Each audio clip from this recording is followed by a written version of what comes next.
Depuis ce 20 novembre, la Force Grise de l'UDPS, mouvement associatif au sein du parti présidentiel, a investi une nouvelle équipe, des nouvelles têtes donc pour une nouvelle dynamique plus forte, mais aussi des vieux visages qui sont revenus, comme le porte-parole Serge Tiani que nous recevons dans ce numéro de l'invité pour décrypter l'actualité. Bonjour et bienvenue. Bonjour, je suis Christopher, merci de me recevoir aujourd'hui.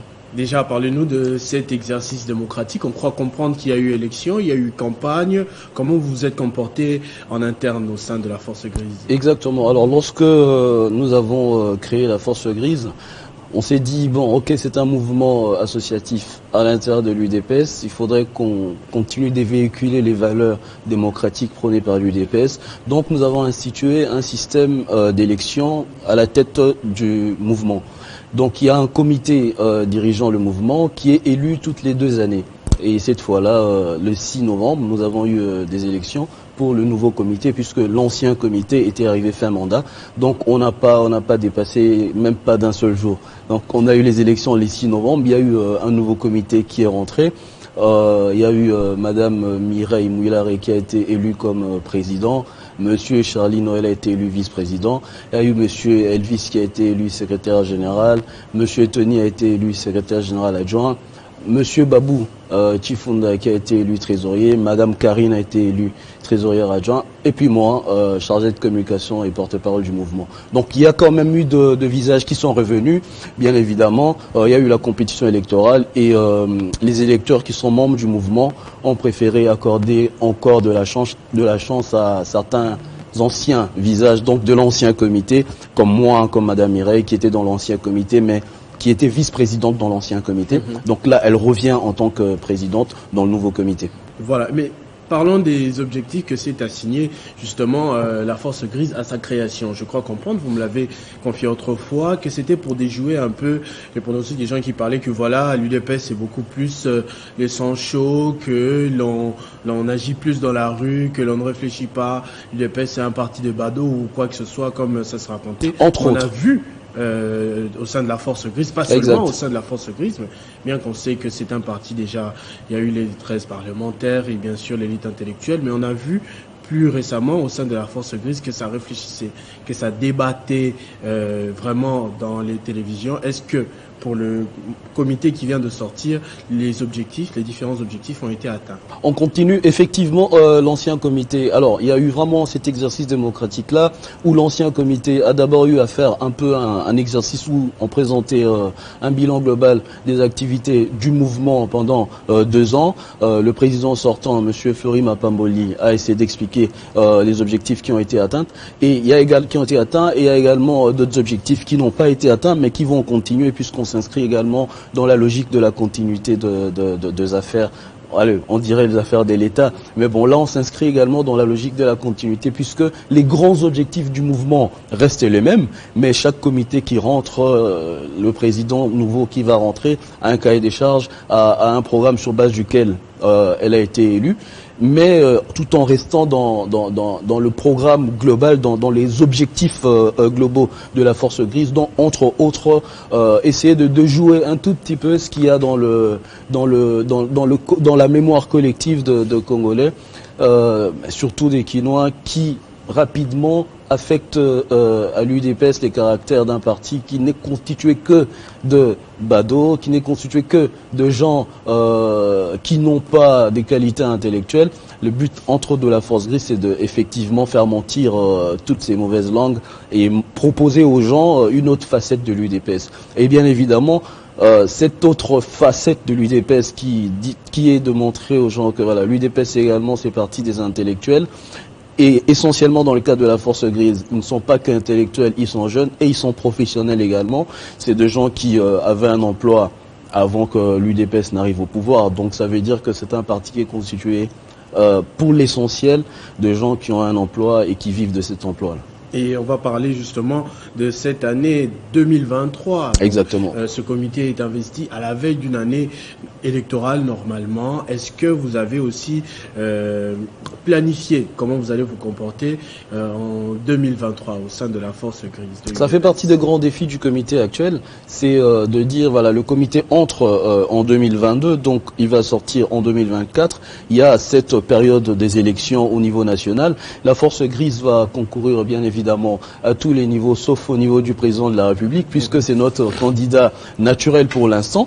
Donc la force grise aura de candidats bien évidemment au poste de députés nationaux, au poste de députés provinciaux, et pourquoi pas aux élections municipales, s'il y a élections municipales. Donc la force grise va bien évidemment concourir à toutes les élections, et ça fait partie de grands challenges que le comité entrant de Madame Ouillaré aura à relever. Mais il y a eu un vent au sein de l'UDPS, impossible de ne pas en parler. Il y a eu le président ad interim qui est parti. Il semblerait qu'au sein de l'UDPS aussi, ça a secoué un peu les choses. Est-ce que ce vent-là a touché la force grise, que ce soit celui-là ou encore l'actuel d'ailleurs, parce qu'il y a le président de la CDP qui a passé sa nuit en prison? La force grise est en train de réfléchir justement est en train de réfléchir sur un cahier de propositions.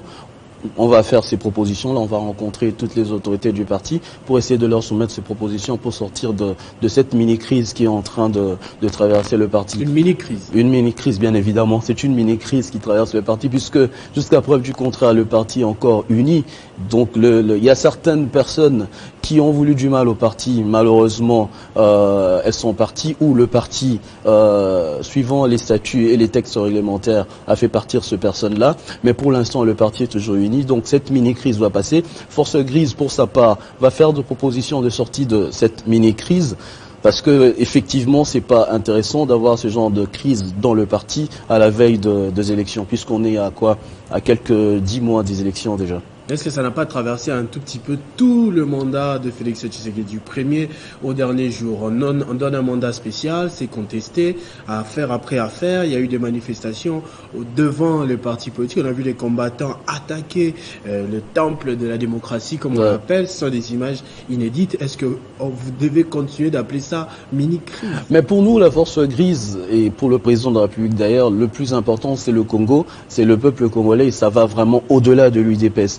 Du moment où le président doit se focaliser sur ce qui concerne le Congo en ce moment, pour nous, tout ce qui se passe à l'UDPS est une mini-crise. Parce que l'UDPS, la vie de l'UDPS ne dicte pas la vie de la nation.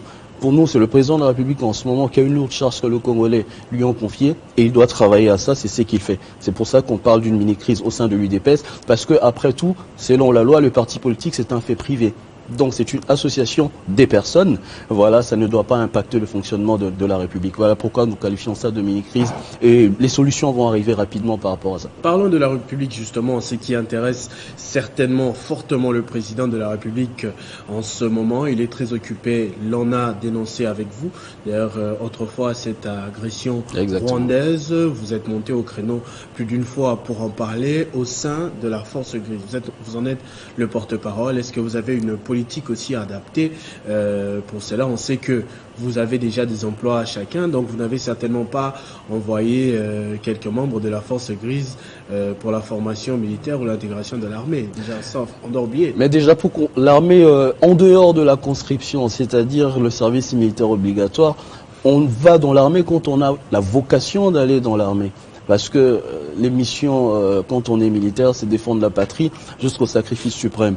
Donc ce n'est pas quelque chose qui doit comme ça être pris à la légère. C'est vraiment une vocation lorsqu'on la sent. Et puis on va dans l'armée. De notre côté, la force grise, bien évidemment, il faut jamais oublier que nous faisons partie de l'UDPS. Donc nos propositions, nous les faisons également au sein de l'UDPS, quitte à l'UDPS maintenant de remonter au niveau de la haute hiérarchie, donc au niveau du président de la République et d'autres instances gouvernementales également. Donc nous travaillons aussi par rapport à la résolution de cette crise dans l'est de la République démocratique du Congo. Vous avez parlé de la dernière fois lorsque j'étais sur votre plateau. J'avais essayé de faire quelques propositions, de part de quelques propositions qu'on a eu à faire. Donc on continue également à travailler dans ce sens-là. Nous continuons à faire nos propositions. Nous allons produire dans pas longtemps encore un autre document, vraiment de propositions essentiellement par rapport à cette crise, qui vont prendre en compte qui vont prendre en compte tous les paliers, c'est-à-dire le palier diplomatique, le palier militaire, parce que cette crise, bien évidemment, doit être réglée en prenant en compte tous les différents paliers. Au sein de la force grise, quand on vous dit par exemple que le président de la République que vous défendez s'est fait rouler par ses partenaires, par Paul Kagame qui l'a appelé frère, par l'Ouganda, l'armée est bien entrée en ce moment, mais on a vu les sénateurs de l'Union sacrée pas plus tard que cette semaine monter au créneau et dénoncer une complicité de l'Ouganda. Il y en a qui se méfient même du Kenya ou encore de l'Angola. Quand on vous dit par exemple que Félix Tshisekedi que vous soutenez s'est fait rouler, qu'est-ce que vous répondez? Nous ne voyons pas les choses comme cela. C'est vrai qu'il y a des gens qui vont penser qu'il s'est fait rouler. Nous voyons les choses plutôt de l'autre côté, d'un autre revers. Alors, pour nous, le président de la République, la démarche qui a été menée jusque-là par le président de la République est bénéfique dans ce sens que ça a permis de mettre finalement à nu le Rwanda. C'est-à-dire qu'aujourd'hui, Paul Kagame est obligé de prendre des engagements au nom et pour le compte du M23. Et tout ça, c'est pas tombé du ciel. Tout ça, c'est grâce notamment à ce qu'a entrepris le président de la République depuis qu'il est arrivé jusqu'à aujourd'hui, où le Rwanda ne se cache plus, où aujourd'hui on a le secrétaire général des Nations Unies qui va tenir de propos dont on n'imaginait même pas être possible il y a 5-10 ans. C'est dû justement à ce travail-là que le président de la République a eu à faire. Donc le but n'était pas essentiellement ensuite de devenir vraiment copain avec Kagame et d'attendre que du jour au lendemain l'homme change, puisque Kagame on le connaît depuis des années, il joue au même jeu depuis longtemps, mais on n'a jamais réussi à le mettre à nu. Et donc là, le travail fait par le président de la République jusque-là, c'est de mettre Kagame à nu. Aujourd'hui, dans tous les pays du monde, aujourd'hui, Kagame est considéré par la plupart des gens, même de peuples frères d'Afrique et d'autres dans le monde, comme, on va le dire, un tout petit peu le Hitler africain.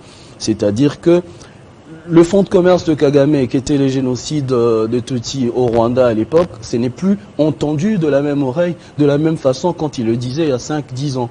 Pourquoi? Parce que le travail fait a réussi à exposer à la face du monde le mal que Kagame fait ici au Congo.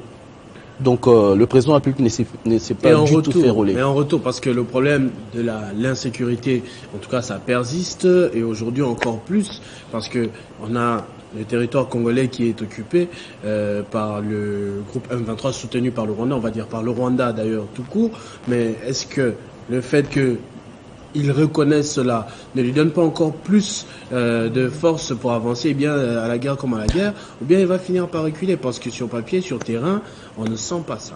Non, il va finir par reculer. Regardez, le problème de la guerre dans le Kivu ou de manière globale, les conflits dans les Kivu ne concernent pas que Kagame, c'est vraiment à très grande échelle.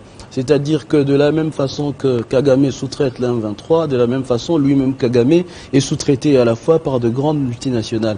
Et cette action-là, cette opération du président de la République, c'était de mettre à nu tout cela. Et donc là, on oblige à la fois Kagame et surtout les multinationales qui le soutiennent à prendre finalement, à éviter finalement de continuer à être mis à nu comme cela. Donc maintenant, il y a cette partie qui est passée.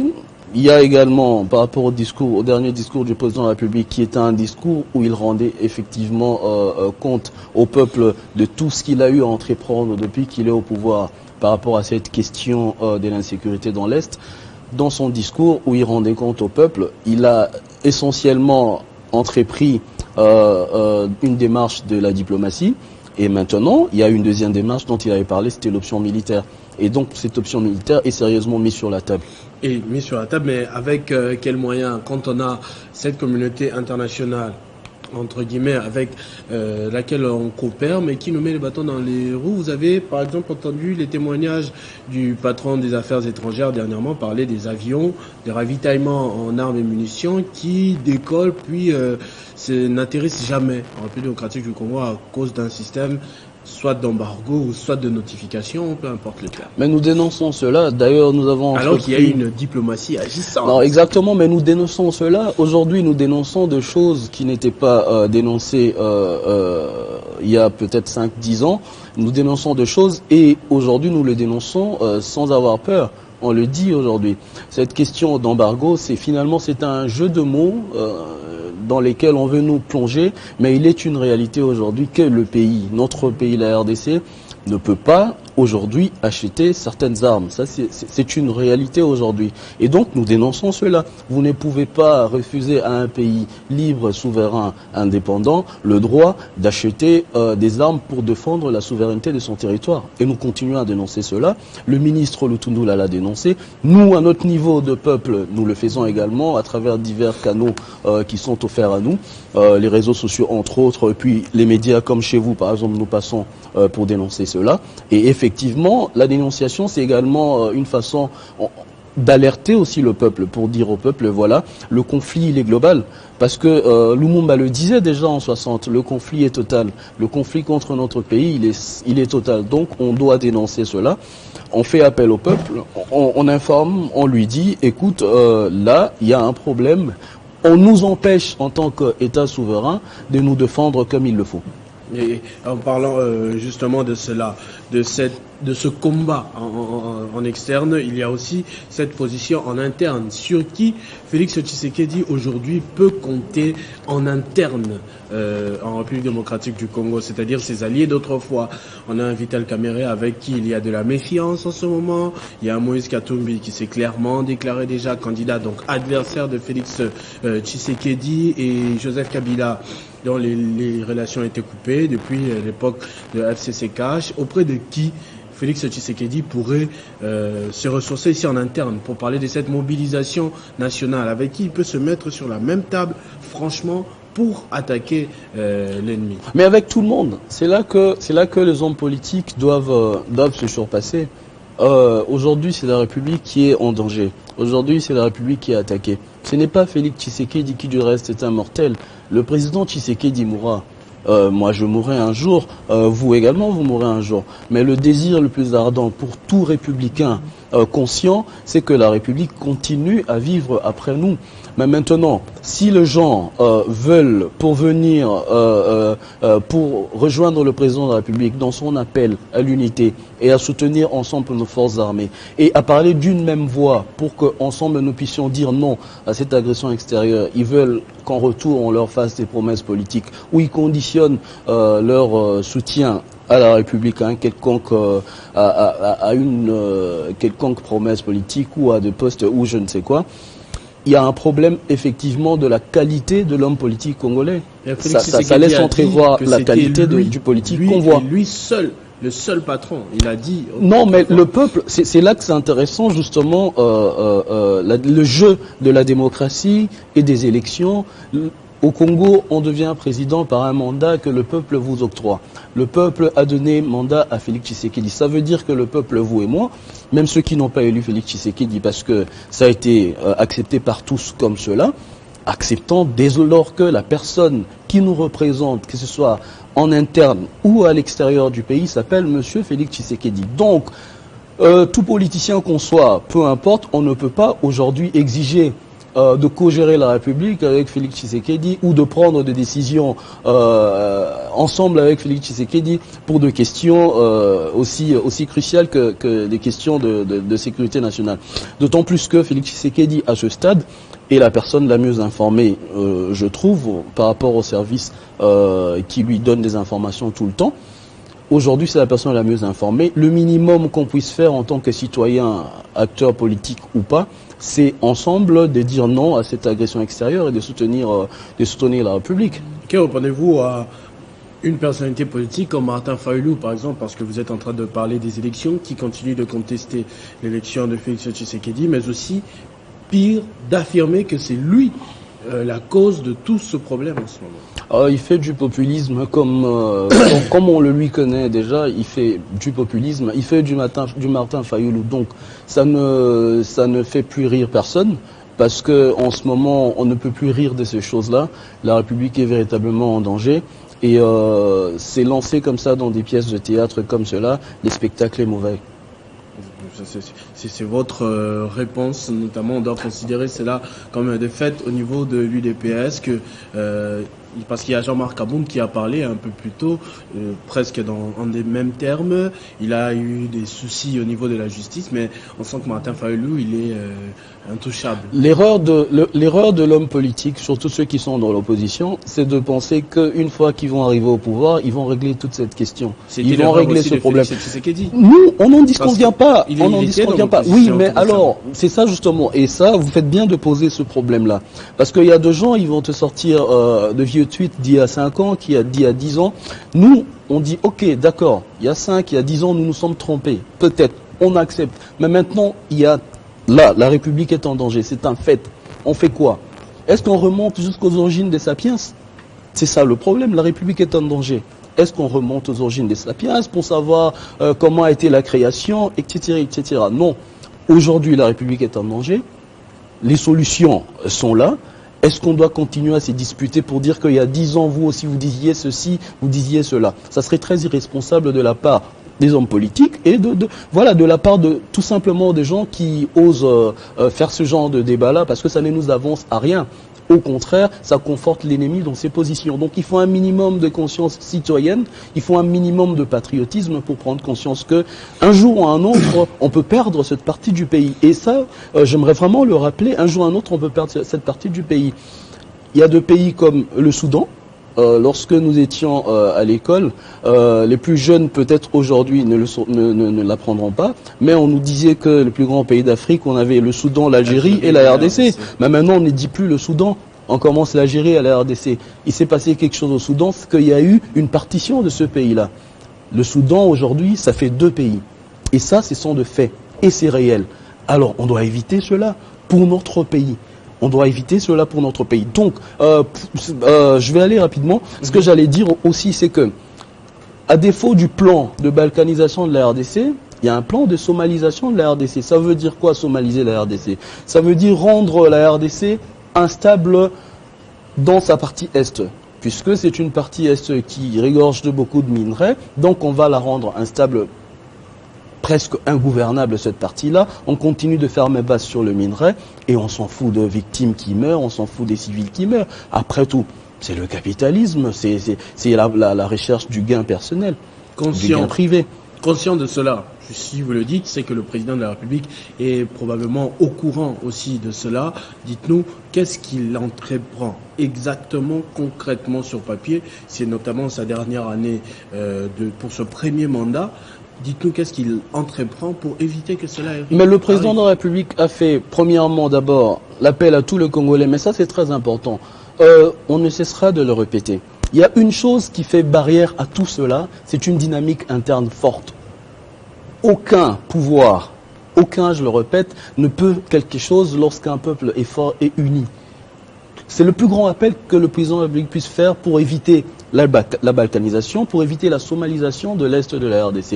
Et il l'a fait dernièrement dans son discours où il rendait compte à la nation par rapport à cette situation de l'insécurité dans l'Est du pays. C'est très important. Donc, nous devons tous, en tant que peuple, au-delà de nos divergences, au-delà de nos appartenances politiques, comprendre que le Congo, on peut le perdre aujourd'hui. Comprendre que 100 ans plus tard, il est possible de ne plus avoir un Congo avec 2 345 000 km². Nous devons comprendre cela. Ça ne sert à rien à chaque fois qu'on ressort cette vérité-là, on nous ramène aux origines des sapiens. Il y a 10 ans, vous disiez ceci, il y a 10 ans, vous disiez cela. Sinon, si tout le monde commence à revenir il y a 10 ans, on fait quoi? On tourne en rang et c'est la République qui continue d'être morcelée petit à petit. Et après, personne n'y sort gagnant. Alors, on va terminer avec un message de la Force Grise en tant que porte-parole. Vous vous adressez aux Congolais, vous vous adressez aux jeunes intéressés, passionnés par ce mouvement qui peut-être le regardent de loin et qui aimeraient adhérer. Non seulement un message sur ce que vous êtes, mais aussi un message sur les enjeux de l'heure, notamment notre thématique, cette agression et comment le faire. Je vous laisse la caméra pour la dernière minute. Alors, aux jeunes Congolais, aux jeunes de la République démocratique du Congo, notre message est celui de l'unité. c'est de dire qu'il nous faut une prise de conscience collective. Nous devons comprendre tous en tant que Congolais, en tant que la jeune génération, puisque la RDC est constituée à plus de 60% de jeunes gens, nous devons comprendre qu'il est possible de perdre bien évidemment ce pays dans ses frontières actuelles. Il est important que nous nous levons tous comme un seul homme pour éviter à notre pays cette balkanisation et pour éviter aussi à notre pays, à défaut de la balkanisation, la somalisation. Nous devons tous nous mettre ensemble comme un seul homme, au-delà de nos divergences, au-delà de nos appartenances politiques. Nous devons tous ensemble voir d'abord l'intérêt du Congo. On peut ne pas aimer la tête du président Tshisekedi aujourd'hui.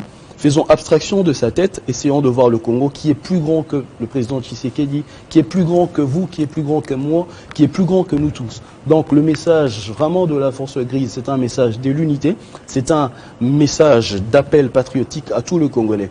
Aux jeunes qui sentent cette vocation-là, enrôlez-vous dans l'armée. Notre pays est très grand, nous avons 9 voisins, ça veut dire naturellement que nous avons 9 ennemis potentiels. Et nous avons besoin tous ensemble d'être forts et de construire une armée forte et efficace pour protéger notre pays, pour protéger le Congo. Le désir de nous, Force Grise, c'est que 100 ans après, notre descendance puisse vivre dans le même Congo avec les mêmes frontières qu'est le nôtre aujourd'hui. Voilà.